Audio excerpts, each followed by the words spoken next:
మిశ్రా గారు, మీరు మొదట 2014లో అధికారంలోకి వచ్చినప్పుడు మోడీతో సఖ్యతగా ఉన్నారు, బీజేపీతో సఖ్యతగా ఉన్నారు. పెద్ద నోట్ల రద్దు విషయంలో కానీ, రైతు చట్టాల విషయంలో కానీ, ఆ తర్వాత మీరు విత్డ్రా చేసుకోవచ్చు. అనేక అంశాల్లో రాష్ట్రపతి ఉపరాష్ట్రపతి ఎన్నికలకు సంబంధించి బీజేపీతో సఖ్యత ఉన్నప్పుడు మీకు నిధులు బాగానే వచ్చాయని చెప్తున్నారు.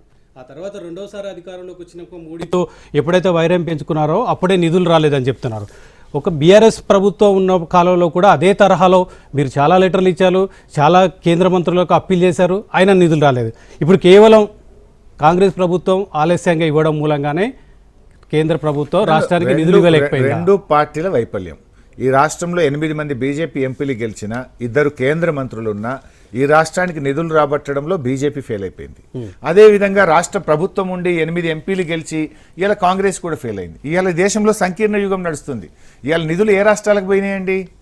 ఒక రీజనల్ పార్టీ ఉన్న ఆంధ్రప్రదేశ్ ఇవాళ చంద్రబాబు నాయుడు గారి యొక్క రోల్ ఢిల్లీలో దొరకడం వల్ల కేంద్రం మెడలు వంచి ఇవాళ ఆంధ్రప్రదేశ్కు నిధులు తేగలుగుతా ఉన్నారు. ఇవాళ బడ్జెట్లో చూస్తే కూడా పోలవరానికి 6,000 కోట్లు పెట్టారు. అదేవిధంగా బీహార్లో ఉన్నదేంది? జేడీయూ యొక్క మద్దతు మీద కేంద్ర ప్రభుత్వం ఉండడం వల్ల తప్పనిసరి పరిస్థితుల్లో ఇవాళ బీహార్కు కూడా నిధులు వస్తూ ఉన్నాయి. నిజంగా ఇవాళ బీఆర్ఎస్ పార్టీకి ఇక్కడ కొన్ని సీట్లుగా ఉండుంటే పార్లమెంట్లో గలం విప్పేవాళ్ళం, తెలంగాణ కోసం మాట్లాడి ఉండేవాళ్ళం. ఇక్కడ ఏమైపోయింది? బీజేపీ మాట్లాడలేకపోతున్నది, కాంగ్రెస్ ప్రశ్నించడంలో ఫెయిల్ అయిపోతుంది. రెండు పార్టీలు కూడా రాజకీయ ప్రయోజనాలకు ప్రాధాన్యత ఇస్తూ తెలంగాణ ప్రయోజనాల్ని కాపాడడంలో, తెలంగాణ హక్కులు రాబట్టడంలో ఫెయిల్ అయిపోయారు. ఏడాది లోపు మీరే ఉన్నారు కదా అధికారంలో, మీకు కూడా ఎక్కువ సీట్లే ఉన్నాయి కదా, అప్పుడు ఎందుకు సాధించలేకపోయారు? మీరు ఒక పాలమూరు రంగారెడ్డికి సంబంధించిన జాతీయ హోదా సాధించలేకపోయారు, అదేవిధంగా కాళేశ్వరంకి సంబంధించి జాతీయ హోదా సాధించలేకపోయారు.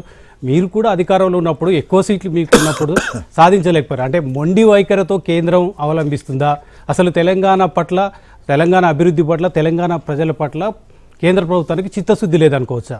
అంటే మొదటి నుంచి కూడా బీజేపీ ప్రభుత్వం నార్త్ ఇండియా మీదనే ఎక్కువ దృష్టి పెడతా ఉంది. దక్షిణ భారతదేశం అంటేనే కేంద్ర ప్రభుత్వానికి చిన్న చూపు ఉంది. ఈ రోజున్న బీజేపీ ప్రభుత్వం ఉత్తరాదికి ఇచ్చినటువంటి ప్రాధాన్యత దక్షిణాదికి ఇవ్వడం లేదు.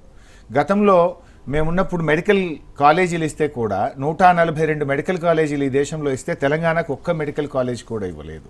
అంటే మొదటి నుంచి కూడా ఉత్తరాది రాష్ట్రాలకు ఎక్కువ నిధులు ఇస్తూ దక్షిణాది రాష్ట్రాలను బీజేపీ ప్రభుత్వం చిన్న చూపు చూస్తూ వచ్చింది.